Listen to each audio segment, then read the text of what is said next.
Hello guys, welcome back to the channel and welcome to a movie review. Tonight we're looking at a sort of what I would describe as a reality horror film. And it's an animated film by Raymond Briggs and it's called When the Wind Blows. Let's tell you a little bit about the film. From my trusty little book. Made just a few notes about it. Okay, it's a post-nuclear reality horror film. It was made in 1986. Certification is PG. It runs for 1 hour 28 minutes. It was directed by Jin Murakami, starring the voices of Peggy Ashcroft and John Mills, written by Raymond Briggs, and the music was by Roger Waters, and including songs from Genesis and David Bowie. Yeah, this film is by Raymond Briggs, who brought you The Snowman and Father Christmas, and this is a very uncomfortable watch of an animated film. And it starts off with like normal footage, not like animated. It's like we see sort of people leaving towns and cities and loads of government sort of like military moving military equipment around and police blockading places off and all this sort of things going on. And then it goes to like a shop, and then it turns to animated part, and when we meet James, who's like the main character of the film, him and Hilda, and he's reading all the notices on the board, and he then heads home on the bus. Back home, they live in the countryside, in the middle of nowhere. They used to live in London, but they moved to the countryside, and we see him sort of. He's come of age. He's probably my age, and you see him struggling to get off the bus, and you see him sort of walking, waddling along, a little bit like me, to be honest. As I get older, I'm starting to be a little bit like that myself. And he waddles off home to his nice little cottage, and it's a beautiful little, it's really well set up, very charming looking animation. It's very similar to the Snowman and Father Christmas, where it's almost pastel like sort of animation. And he goes home, and then we meet Hilda, and she says, you know, how's your day been, darling, all this. And they sit down and have a cup of tea, and she cooks him some dinner, sausage and chips, and they sit down talking, and he starts talking about all this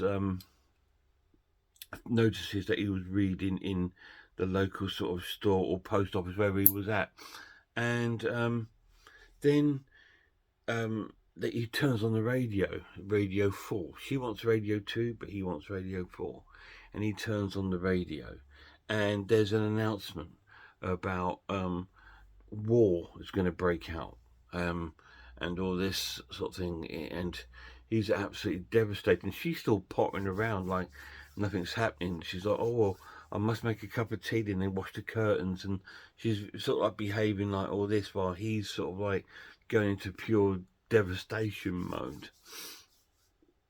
So he gets out all his pamphlets and leaflets of what to do in a nuclear war. Now, this was filmed, obviously, 1980s, which was the height of the Cold War, where there was always this underlying threat that the Russians were going to release nuclear weapons upon us and America. And I don't know the ins and outs of the Cold War, but it was at that time period. So there was all this underlying fear of this happening. Anyway, so he starts reading through these pamphlets and saying that all these things that the government say that we've got to do, we've got to build a shelter. And his idea of building a shelter is getting his living room wall and taking all the doors off around the whole house and sort of like nailing them to create like this teepee like along the wall. So he starts taking all the doors off, and Hilda's still potting around making cups of tea and giving him treacle pudding and custard and all this sort of thing, putting the washing out, and she's like behaving like normal. And so he starts in doing all these strange things that this leaflet says. He's painting all the windows white, and she's telling him off for getting paint on the curtains. And he's sort of like putting supplies into like their so-called sort of bunker, and they believe they got a cellar, which would have been a lot better place to have made a bunker under the ground, where they would be a little bit more safer. But he says no, it's too damp. Anyway, so he then potters off down to the store because they need to be in this shelter for at least 14 days. So he's gone down there to get 14 loaves of bread. And then he comes back and says there's no bread there, darling. Everyone's been panic buying. I think that sounds very familiar. Anyway, and then they start getting all these little bottles and filling them with water and sort of really sort of building up for this big devastation day. And he's got a few supplies, like a few tins of food and stuff, and he's popped them in their little teepee shelter, and he puts a mattress in there and all this sort of thing. And she says, don't put my best cushions in there. Anyway, so he's sort of preparing for the worst, and they're going through all these things that have got in this leaflet that they need. And she's getting a little box so they can put all their papers in and stuff like this. They're preparing for like the end of days. And then they're sitting there just about to have their evening tea, and he turns on the radio, and the radio is now saying that their missiles are on their way over. They've only got 3 minutes. Then the film changes. It becomes extremely bleak. He gets quite, not aggressive, but he's sort of like starts swearing at her to sort of, come on, get into shelter. She goes, oh no, I've got to hoover up and all that before all this happens. So he sort of shoves her into their teepee, and he climbs in, and then the bomb goes off, and we see some sort of animated images from outside of like cars crashing, trains falling off bridges, animals being killed and dying, and sort of like the whole world sort of devastating, and houses being blown away, and their houses devastated apart from their little teepee. And then we go into the pure survival mode of the film, where they have forgotten that they've got to stay in this place for 14 days. And after a day or so, they're already outside wandering around. And then we get the aftermath, the after effects of the nuclear explosion, the fallout, the radiation, and they start becoming ill and start becoming quite forgetful. But they're all still trying to be very, no, someone's going to come and help us soon, love. We've got to be patient. And then it starts raining. Obviously, it's going to be acid rain. And they start saving the water in pots and start making cups of tea with it. So they are adding more radiation into their bodies. They're not have no understanding what they're actually doing. And that actually comes to their demise. And we don't see too much of their demise. We just sort of get to left to imagine that. And then the film sort of ends. And it's absolutely heartbreaking, and it's devastating, and there's a real sense of claustrophobia at the end of the film when they're going outside. They're like, Hilda's being sick a lot, and he's like overcrowding her a lot. Oh, you're right, darling. And I felt really claustrophobic, because if that was me, I'd be like, just get away from me, I feel sick. But anyway, there's all this sort of thing going on. And it's devastating in there, and they look different. They start becoming all red around the eyes and the mouth, and getting these sort of blisters and things like this.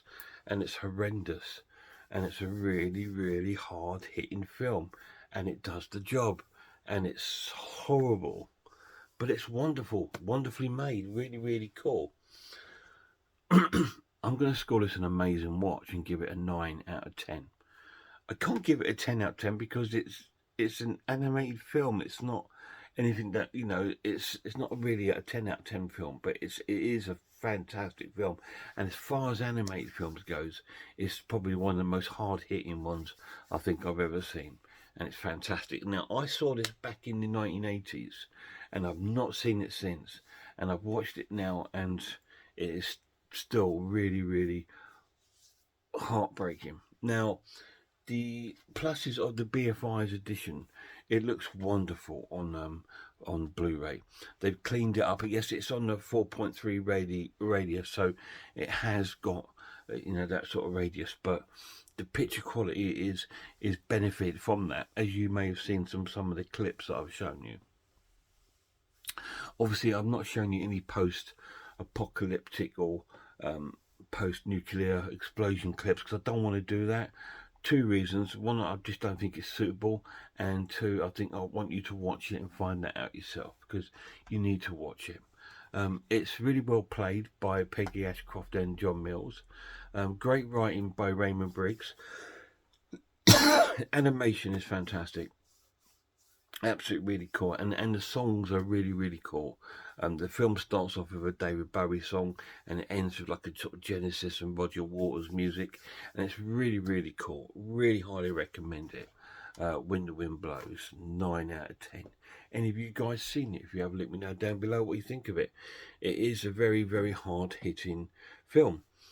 Take away that it's animated. I mean, some of the animations are fantastic. Like sometimes it looks like the Snowman sort of animation, but other times it looks almost three-dimensional. And other times, when they're looking out of their little thing and they're shining the torch, it's like real life that they're shining the torch on, which has a huge impact, and it works. It's absolutely fantastic. Really cool. So anyway, guys, thanks for watching. Please watch this film if you get a chance, and if you can, check out some horror channels for me. Check out Horror Hands, Horror Geek, Man v Film, RS Designs, Pizzlewell, I'm Ice Lord, Cat Watches Horror Movies, Grumpy Andrew's Haunted House.